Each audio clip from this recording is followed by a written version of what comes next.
You know, we have been so honored to bring you the stories of ABC15 Salutes Arizona veteran honorees. And today's honoree saw a major need in the veteran community that was a very expensive fix. So he found a way to turn man or woman's best friend into a lifeline, and he's doing it all for free. We want you to meet Navy veteran Gerad Claseman. A lot of these veterans won't even leave home. They have to take medicine just to walk out the door, or they won't go into, if they want to go shopping, they'll go into Walmart at 1 o'clock in the morning because there's nobody in the store. They're afraid to be around people. The dog now gives them the feeling that they can leave home, without even taking medication in some cases. I have to say it really has saved my life.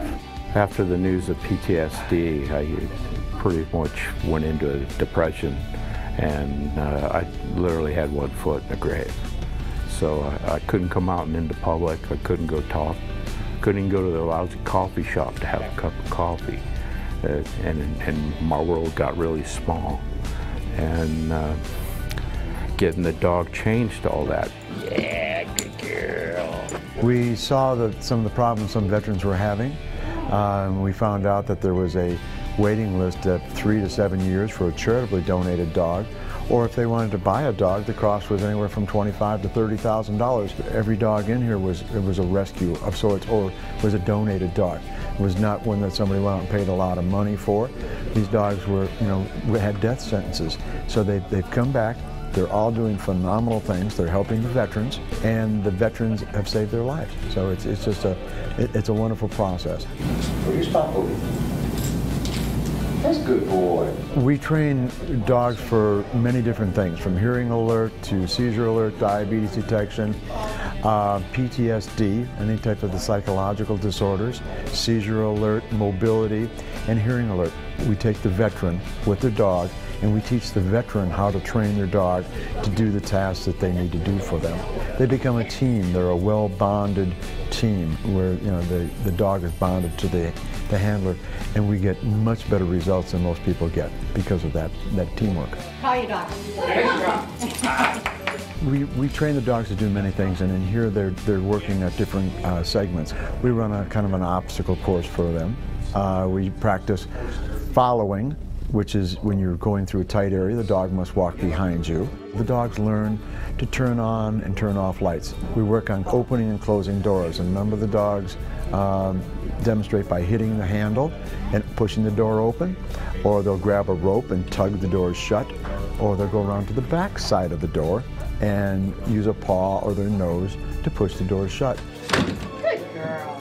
I've had veterans that one guy told me he hadn't smiled in 2 years, and he's a young gentleman, and he was a Marine.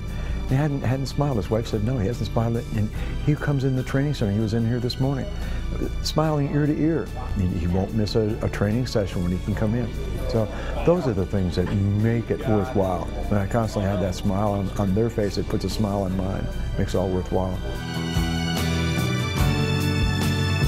Oh, and how lucky are we to have Gerad right here in our studio with us this morning. Thank you for your service, Gerad. Welcome. Oh, thank you for having me so much for your service. You put a smile on our faces. Yes. I can certainly tell you that. Thank you again for being with us. Tell us about your military experience. I was in the Navy for 4 years, and I got discharged in 1970. Luckily, I didn't have to serve in Vietnam, but that was basically my tour of duty. And you're a disabled veteran, but you didn't stop working. Your service still continues. I did, and that's the driving force that started us doing this, that as a disabled veteran, I wanted to get back to other disabled veterans, and with the help of my loving wife, Debbie, we started the organization about 10 years ago.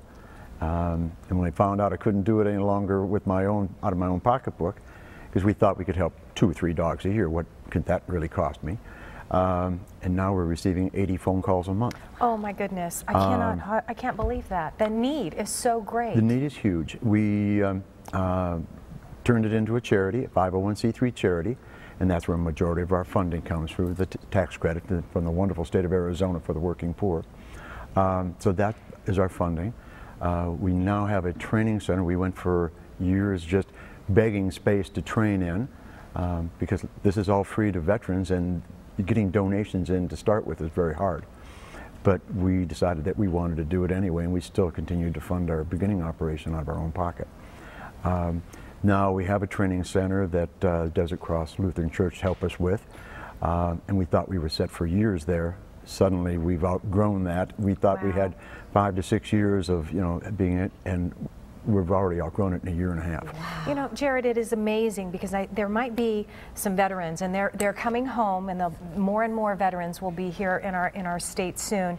Somebody watching right now, I think what you've done is that you've made it very easy for them, because you're helping vets train, in some cases, their own animals, or if they don't have one, you're even helping them find one. You're rescuing animals, so you pretty much can do it all for them.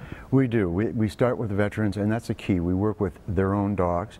We help them. We do an assessment of the dogs, and then we help them train the dog to be a service dog.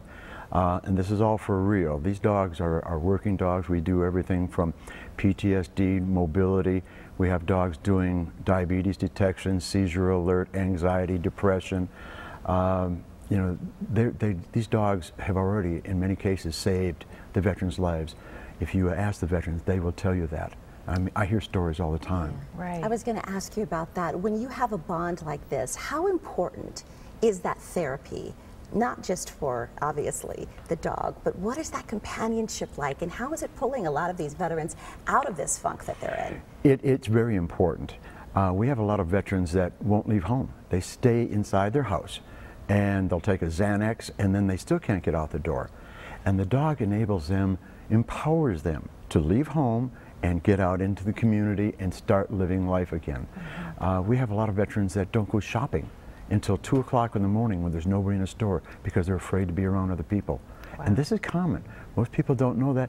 You don't see these people because they never come out of their homes. But they're out there in droves. The nice thing about our center is they come into our training center, it's a safe haven for them. And they start working with their dog, their best friend, and they start regaining their life. Wow. Amazing work. Amazing work. Amazing. We appreciate you. And Gerad, on behalf of ABC15 and our partners over at Sanderson Ford, we would like to present you with this $500 gift certificate. Wow. We thank you for your service. Thank you very much. You That's and really the work great. that you do for our community. So again, we present this to you. Thank you so much. Thank you. And it's me doing this and working with the veterans actually puts a smile on my face every day. It's not like going to work. I don't get paid to do this. It's just joyful, bringing joy back to my life and knowing that I'm helping other people. Thank you. Awesome. You just put a smile on millions of people's faces just now, Gerad. Thank you so much. Thank you.